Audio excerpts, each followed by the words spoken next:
Welcome back to another technical deep dive here in the debug zone.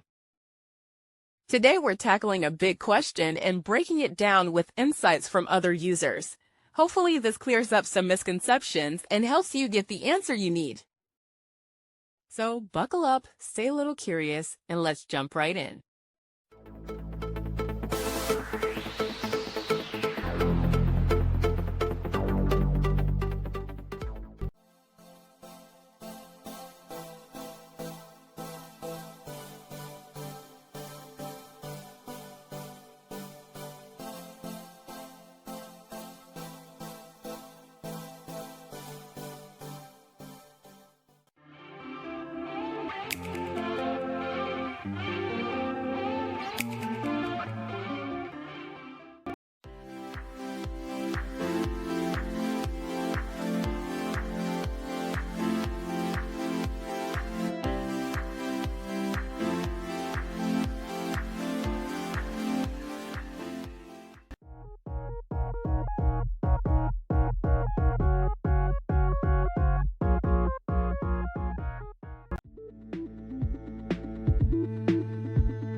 And that's a wrap.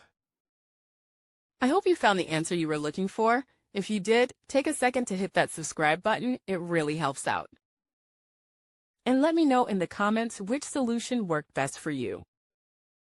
See you next time in the debug zone.